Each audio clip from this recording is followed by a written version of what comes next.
Bom, um dos pressupostos aí de um bom debate é a credibilidade dos debatedores. Mas ontem, nesse mesmo programa, eu tive a minha credibilidade questionada publicamente, por isso eu quero aproveitar essa fala inicial para defender a minha reputação e o meu compromisso com a verdade. Em dado momento da minha argumentação, eu disse o seguinte, abre aspas, no contexto de uma doença altamente infectante, como a Covid-19, é muito difícil fazer um isolamento social efetivo.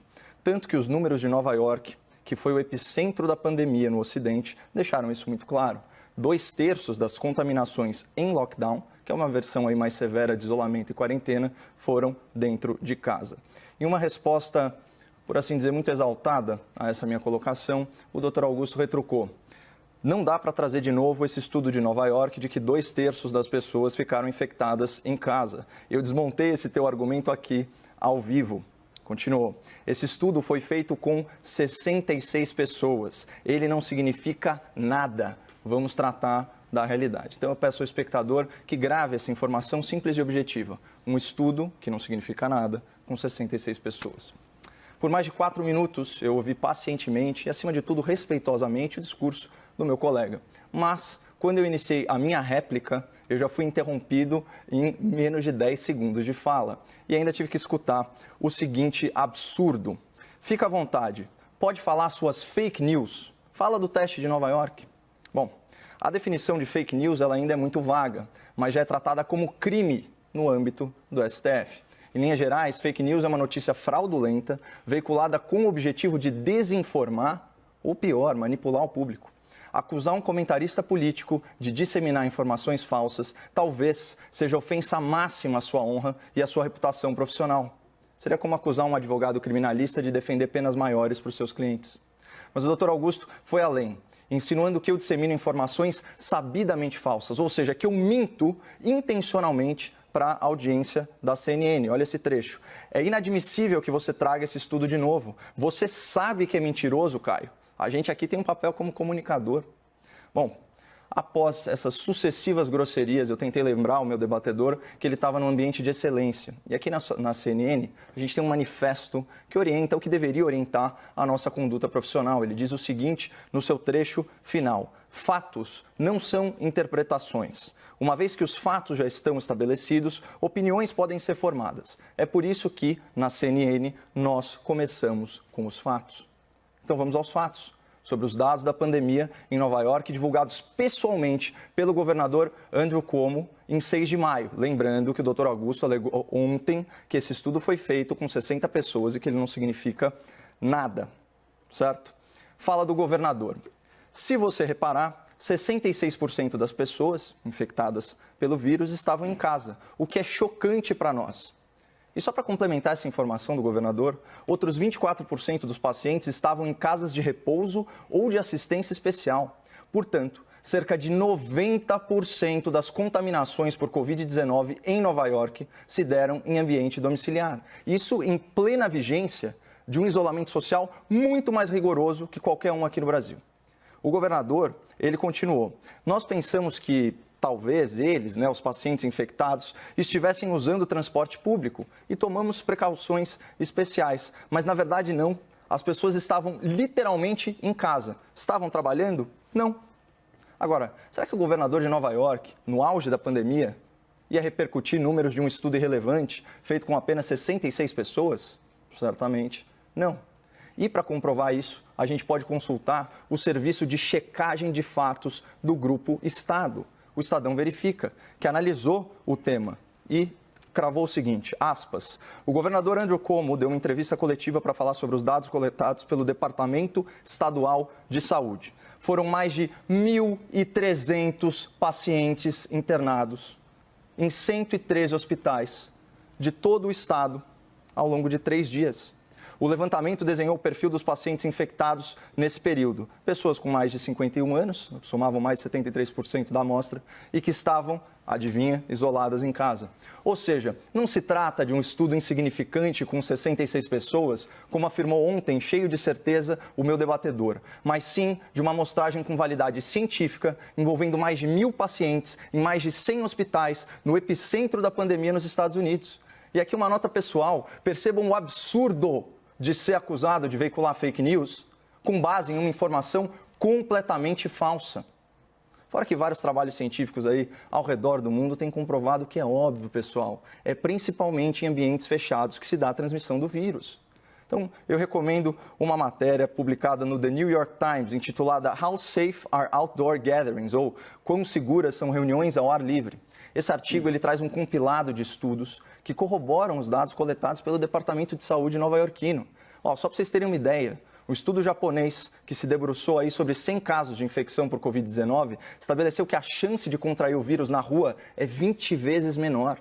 Uma outra pesquisa, dessa vez chinesa, mostrou que em 7.000 pacientes analisados, houve apenas uma contaminação ao ar livre. Uma epidemiologista de Harvard, professora Julia Marcus, chegou a afirmar, aspas, o ar livre é o que vai nos salvar. Esses são os dados atuais sobre a transmissão do novo coronavírus. Agora, a interpretação desses dados e as conclusões que a gente extrai deles, isso varia de pessoa para pessoa, de governo para governo, e isso faz parte do debate. Nova York, por exemplo, divulgou esses números, reforçando o fique em casa. Eu vejo esses números de outra forma. Eu me sinto muito mais seguro para defender a flexibilização da quarentena e a adoção do isolamento social focado em grupos de risco. E eu me pergunto, onde está a fake news aqui? Cadê a notícia falsa que eu supostamente divulguei? Então, como espectador da CNN, eu reitero o meu compromisso com a busca pela verdade e eu tenho humildade intelectual para saber que esse é um esforço diário e que eu posso, não só posso, eu posso e vou errar. E se eu me equivocar de forma relevante sobre fatos, vocês podem contar aí com a minha retratação, como inclusive eu já fiz em outras ocasiões. Então, muito obrigado aí pelo espaço e feitos os devidos e necessários esclarecimentos, vamos voltar ao debate que o tema é interessantíssimo. Deixando muito claro, então, pedir uma gentileza aos debatedores sempre para a gente ficar, obviamente, no assunto, que nós determinamos. Vocês são notificados, todo mundo sabe o assunto, então podemos voltar ao assunto de hoje, por gentileza. Vamos lá ao debate, então? Eu acho que não. Eu gostaria de tratar, por exemplo, se Beatles é melhor que Rolling Stones. A gente tem essa liberdade aqui de simplesmente trazer o tema que bem entende. Eu acho que é melhor, doutor. Eu estou agora falando.